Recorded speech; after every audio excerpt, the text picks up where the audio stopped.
G'day everybody, look at this beautiful lizard. This is a western blue-tongue lizard. What are you coming towards me for? So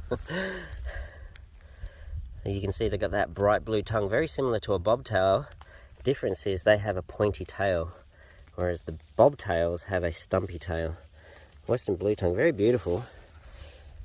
If you see these guys sunbaking on the road, sometimes I try and move them just to keep them safe from traffic, because sometimes people run over them, which is really sad.